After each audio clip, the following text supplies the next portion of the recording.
Bonjour et bienvenue à toi dans cette nouvelle vidéo. C'est un plaisir de te retrouver aujourd'hui.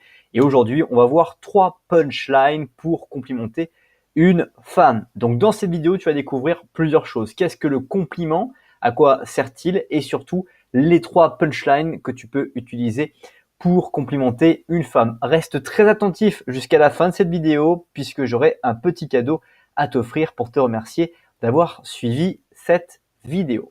Les compliments sont l'une des choses qui va permettre de passer du statut d'ami, d'inconnu, à ce statut que vous souhaitez d'être le petit ami, voire le compagnon de la personne que vous rencontrez. Cependant, les compliments sont des choses qui sont difficiles à mesurer, à peser pour ne pas se retrouver disqualifié en ayant usé de compliments qui étaient beaucoup trop démesurés par rapport à la réalité de ce qui est dans la relation. Donc c'est ce qu'on va faire aujourd'hui dans cette vidéo avec 3 types de punchline que tu peux utiliser pour vraiment faire en sorte que ton compliment te serve et non pas te desserve.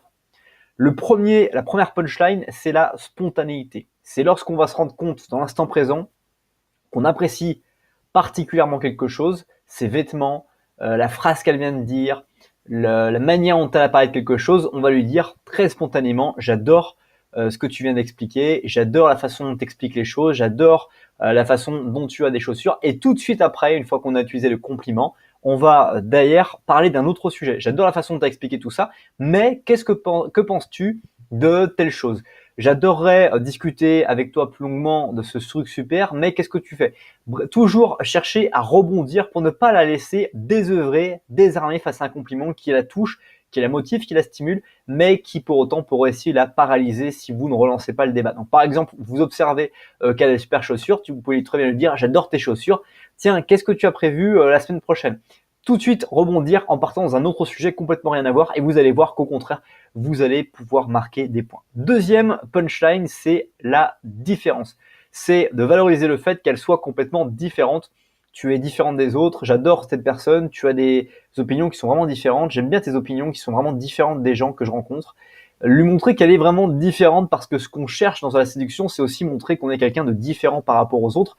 Et soi-même, nous-mêmes, on aimerait, quand on est dans une séduction, d'être quelqu'un qui est vraiment différent, qui montre et qui martèle une personnalité qui n'existe pas encore, qui n'a encore jamais été rencontrée par la personne qui est en face de nous. Par exemple, tu es une belle personne, c'est quelque chose qui est très agréable parce qu'on a l'impression qu'on est jugé par rapport à la beauté des personnes qu'on a rencontrées. Et quand on parle de beauté de personne, on parle à la fois une personne sur l'extérieur, mais beaucoup centré sur l'intérieur. Tu es une belle personne parce que à l'intérieur de toi, tu es quelqu'un qui a des choses vraiment intéressantes à être revendiquées. Troisième et dernière punchline, c'est l'apprentissage. J'adore être avec toi parce que j'apprends des choses, parce que je découvre des choses que je ne connaissais pas.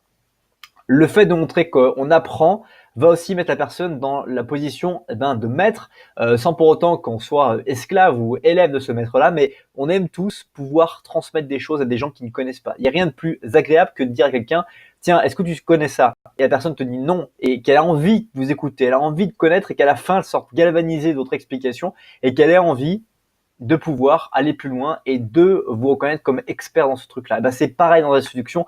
En montrant que vous ne connaissez pas un sujet, que vous cherchez à l'apprendre, vous allez devenir quelqu'un qui va beaucoup écouter. Vous allez faire parler quelqu'un sur quelque chose qu'il apprécie énormément puisqu'il a passé du temps à apprendre tout ça ou en tout cas à faire un résumé psychologique de ce qu'il vous présente. Et donc, vous allez pouvoir aussi marquer et complimenter à votre tour cette personne que vous souhaitez désirer et en tout cas connaître si bien. C'est déjà la fin de cette vidéo. Merci beaucoup pour le temps que tu as consacré à regarder cette nouvelle vidéo. Si ce n'est pas encore fait, je t'invite à ajouter cette vidéo à tes playlists, à découvrir dans la description d'autres contenus pour aller beaucoup plus loin. Et puis, comme je te l'ai promis en début de cette vidéo, pour te remercier du temps que tu as consacré à la regarder, je te propose de télécharger dès maintenant les 7 secrets d'une séduction réussie. Tu trouveras le lien juste en dessous et je t'envoie dans un instant la vidéo privée dans laquelle je te partage ces 7 secrets. Passe une très bonne suite de journée et je te dis à bientôt pour une prochaine vidéo.